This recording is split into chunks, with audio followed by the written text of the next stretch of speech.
Talagang malaking bagay ang nagagawa ng internet sa ating buhay. Parang internet is life, life is internet.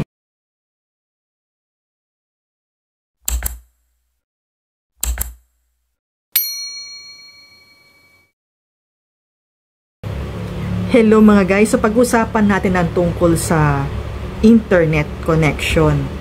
Ang internet connection ay parang buhay na rin natin. Mawala ang internet sa buhay natin ay para tayong naputulan ng isang bahagi ng katawan. Sa araw-araw nasanay tayong paggising ng umaga ay kuha agad ng cellphone, scroll, o kaya bubuksan agad yung laptop, titingnan natin yung mga emails natin, at kung ano-ano pa. So, isipin ninyo, malaki ang nagagawa ng internet sa ating buhay.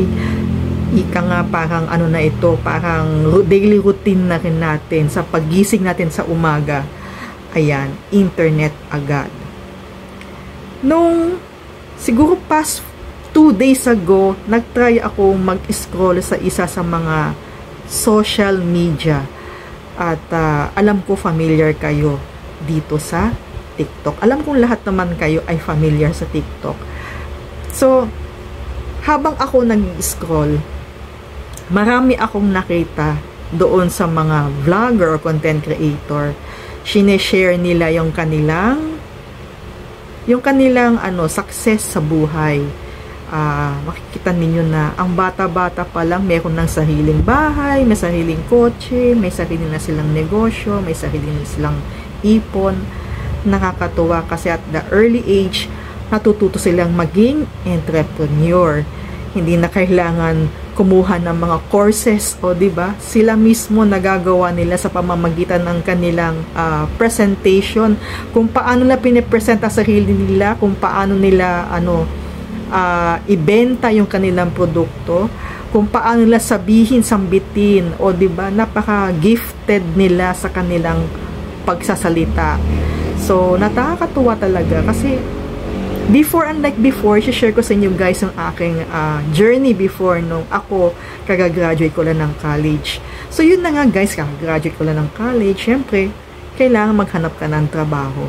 At sa paghahanap ng trabaho ay hindi biro guys, dahil grabe, inabot tayo ng halos 3 buwan bago tayo nagkaroon ng trabaho. At nakakaloka kasi isa sa mga tinatanong sa yung interviewer mo na may experience ka ba or work experience ka ba?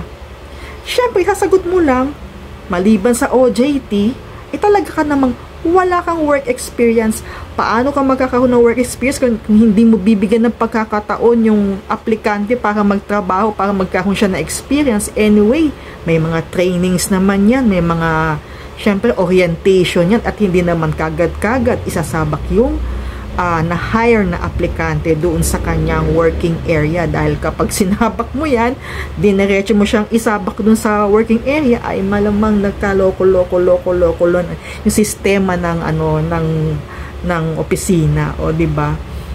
So yun na nga, napakahirap dahil nung ako'y aplikante, ang dami kong pinuntahan ng mga opisina guys. Grabe, parang siguro more than 100 offices, hindi ka pa natatanggap. Ang dami mo ng resume na pinagawa, tapos ang dami mong pictures na pinakunan o kinuha sa mga photo booth, at gumastos ka ng siguro ang laki na nagastos ko doon, ang laki ng pinuhunan ko. Tapos ang sweldo mo lang noon, magkano? 1990s, magkano ang sweldo ko? Mga 7,000 pesos lang yon, no? So that was 1996, mga ganon, 95. So yon, napakahirap talaga mag-apply ng trabaho noon. Pamasahe, naglalakad ka, tapos kailangan yung suot mo, naka-office attire ka. Office attire na kung saan may kang blouse, may blazer ka, tapos may kang nakapalda ka, kung naka-slacks, nakasapatos, at kailangan naka-makeup ka pa. O diba, ganun dati mag-apply ng trabaho. Ngayon, pag nag-ano ka ng trabaho o maghahanap ka ng trabaho, pagkakakitaan, hindi niya kailangan na formal ka o semi-formal. Kahit naka-chinelas, naka-shorts ka, pwede kang ang kapatid ko nga nakahubad pa, o di ba, work from home, o di ba, naka-shorts, o ba, talagang rested na rested siya, talagang relax na relax sa kanyang trabaho. Though, ang mahirap nga lang, tinatambakan siya ng trabaho. Sa bahay nga, pero tambak siya ng trabaho. Pero anyway, yun nga, kagandahan ng work from home is nakakasama mo ang pamilya mo. Unlike kapag ikaw ay nagtatrabaho on-site or sa working o sa office, ay minsan aabutin ka ng madaling araw, mga alas 3 ng umaga, nasa opisina ka pa, parang nagbabalansi ka pa. Alam mo yon, nagbabalansi ka pa, kailangan mabalansi mo bago ka, para makauwi ka. So, pag uwi mo, mga ilang oras lang ang tulog mo, gigising ka na naman ng umaga para pumasok ng opisina. So, ganun ang daily routine dati. Nung hindi pa to nauuso itong mga internet na to, itong social media na to, ganun kahirap mag-apply ng trabaho. Tapos ang sweldo mo ay kakakampot lang, o diba? Unlike ngayon, nakakatuwa nga kasi marami mga kabataan na at the early age, marunong silang mag-impok ng pera, magtrabaho, paano nila or saan nila dadalhin yung pera nila, nakabili sila ng bahay, kotse, at ano pa, nakakatuwa, nakakatulong pa sila sa kapwa nila. Gamit-gamit nga itong internet, itong social media. So, yun nga, pinuntahan ko nga yung isa sa mga yung TikTok. Doon ko napanood, doon ko na-realize, kasi kakaganon ko, na-realize ko na, nakakatuwa naman mga kabataan yun, napakaswerte nila dahil mayroon ng internet connection at may social media na kung saan ay pwede silang magbenta at magbenta ng produkto at pwede silang kumita gamit-gamit itong social media. So, hindi na sila nag-take ng kanilang seminar or wala silang orientation sa bagay nito. So, kung paano nila pinipresent sarili nila, so yun. Ganun sila kumikita ngayon, nakakatuwa. So, kakascroll ko ng TikTok, meron palang dito, function na kung saan ay pwede kang kumita. So, kada scroll mo ng video ay siguro mga ilang cents, ayan, bibigyan ka ni TikTok. Kakapanood mo ng mga videos. So, talagang nakaka-entice yung ni TikTok rin ngayon. So, gaya rin ni YouTube. So, habang nanonood ka ng videos, kumikita ka. Tapos, same, kailangan mo rin affiliate with others. So, yun. Nga lang, sa technology ngayon, sa sistema ngayon, kailangan mag-aaral ka, kailangan alamin mo yung mga nangyayari sa paligid mo. Kailangan alamin mo kung ano yung mga magagandang site na pwede dito sa internet o social media site na pwede kang kumita at yung kaya mong gawin.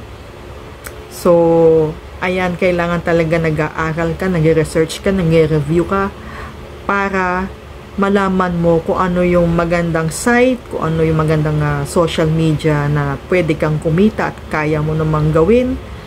So far, hindi pa ganun kalaki ang aking kinikita rito sa social media. Dahil ang hirap kaya guys kumita dito. Dahil lalo kapag ikaw nag-e-edad, minsan naiiwan ka na sa ngayon yung mga trend ngayon, yung mga technology ngayon. Ang dami mo nang hindi nalalaman. So, kailangan talaga manonood ka ng mga videos ng ibang content creator para matuto kang mag-aaral ka sa pamamagitan nila. So, sineshare nila yung kanilang knowledge sa'yo at papanoorin mo para matuto ka rin. So, yeah, ang hirap ma-left behind kasi nga, diba, may mga terminologies na hindi mo na alam na parang nasa nasa Jurassic ka na, ha? Ano yun? Paano yun? Tapos, meron sa kanila, pagtatawanan ka kasi hindi mo alam, o di ba? Pero okay lang. yung sa process, naging learning process ka pa rin ng mga panahon na yan. Kapag ganyan, hindi mo alam at willing kang matuto, gusto mo malaman, manood ka ng mga videos, yan. Tapos, mag-research ka para matuto ka. So, yun. Shinare ko lang sa inyo guys yung itong na-experience ko ngayon. Na-realize ko kasi parang left behind na tayo. O, diba? Ang dami kong hindi nalalaman ng mga ang tawag nito.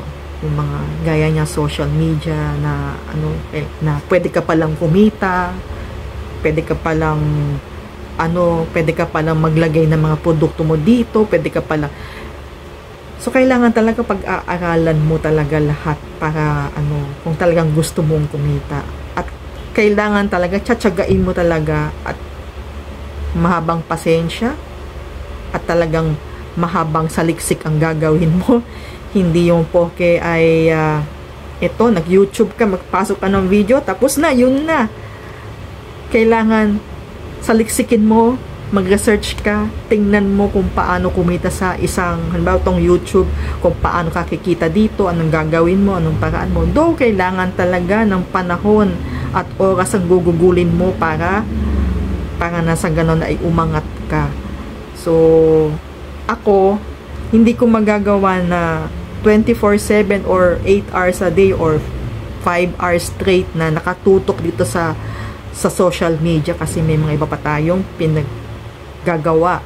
May sarili tayong mga errands, may mga sarili tayong mga ginagawang household chores. So, yon.